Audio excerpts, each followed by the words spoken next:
Hello friends, வணக்கம். இந்த வீடியோவில் வெள்ளரிக்காய் வச்சு ரொம்ப டேஸ்டான ஒரு ரெசிபி தான் பார்க்க போகிறோம்.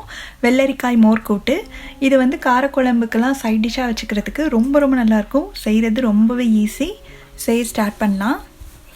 வீடியோக்குள்ளே போகிறதுக்கு முன்னாடி நம்ம சேனலை இது வரைக்கும் சப்ஸ்கிரைப் பண்ணாதவங்க சப்ஸ்கிரைப் பண்ணிவிட்டு பக்கத்தில் உள்ள பெல் பட்டனையும் கிளிக் பண்ணிக்கோங்க.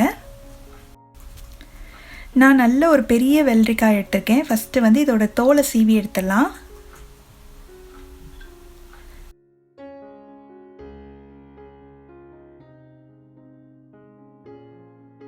அதுக்கப்புறம் 2 நுனி பகுதியும் கட் பண்ணிவிட்டு கொஞ்சமாக ஒரு சின்ன பீஸ் மட்டும் எடுத்து டேஸ்ட் பண்ணி பார்த்துருங்க. ஏன்னா சம்டைம்ஸ் ரொம்ப ரேராக சில வெள்ளரிக்காய் வந்து கொஞ்சம் கசக்கும். அப்படி இருந்ததுன்னா நம்ம சமைச்சோம்னா அந்த டிஷ்ஷுமே கசப்பாயிரும். அதனால் டேஸ்ட் பண்ணி பார்த்துட்டு சமைக்கிறது பெட்டரு.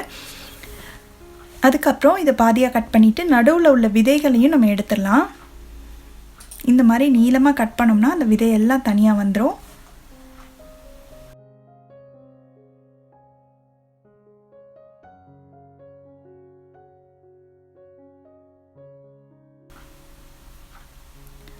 அடுத்து வெள்ளரிக்காயை கொஞ்சம் சின்ன துண்டுகளாக வெட்டி வச்சுக்கலாம்.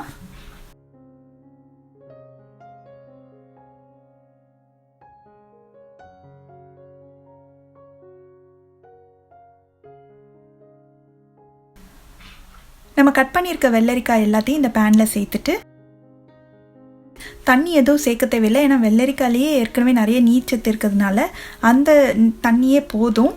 இப்போ இதை மூடி வச்சு ஸ்டவ்வை நல்லா சிம்மில் வச்சு ஒரு 2 நிமிஷம் இருக்கட்டும். காய் வெந்துட்டுருக்க நேரத்தில் ஒரு தேங்காய் மசாலா ரெடி பண்ணணும். அதுக்கு இந்த மிக்ஸி ஜாரில் 2 பச்சை மிளகாய், ஒரு 1/4 கப் அளவுக்கு இந்த மாதிரி சின்ன துண்டுகளாக வெட்டின தேங்காய், ஒரு 1/2 டீஸ்பூன் சீரகம்.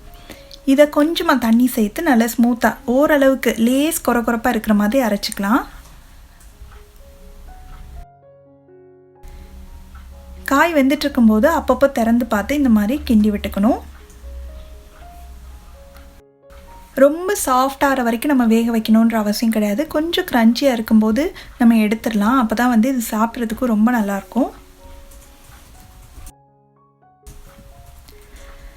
இப்போது காய் இன்னும் 2 நிமிஷம் நல்லா வெந்துடுச்சு. இப்போ இதில் வந்து நம்ம அரைச்ச தேங்காய் விழுதை சேர்த்துட்டு அந்த மிக்ஸி ஜாரை லைட்டாக கழுவிட்டு அந்த தண்ணி ஒரு 2-3 டேபிள் ஸ்பூன் இருக்கும், அதையும் சேர்த்துடலாம். தண்ணி நிறைய சேர்த்துறாதீங்க. இதுக்கு தேவையான அளவு உப்பும் சேர்த்து நல்லா கலந்து விட்டு மறுபடியும் மூடி வச்சு ஒரு 3 நிமிஷம் மட்டும் இருக்கட்டும்.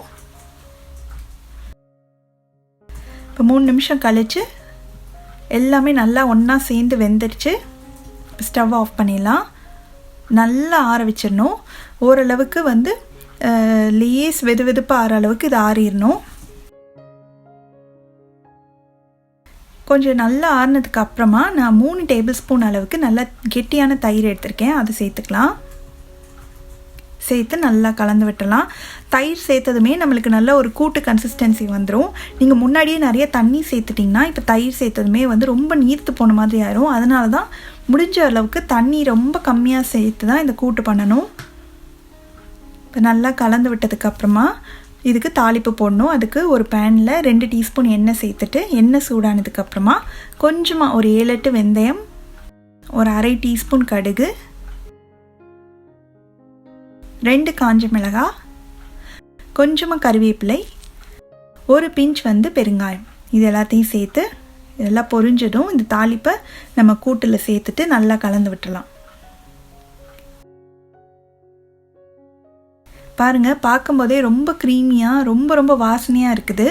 ரொம்ப சுவையான ரொம்ப சத்தான வெள்ளரிக்காய் மோர் கூட்டு ரெடி ஆயிடுச்சு. நீங்களும் இந்த ரெசிபியை கண்டிப்பாக வீட்டில் ட்ரை பண்ணி பார்த்துட்டு எப்படி வந்ததுன்ற கமெண்ட்ஸை மறக்காமல் ஷேர் பண்ணுங்கள். தேங்க்ஸ் ஃபார் வாட்சிங்.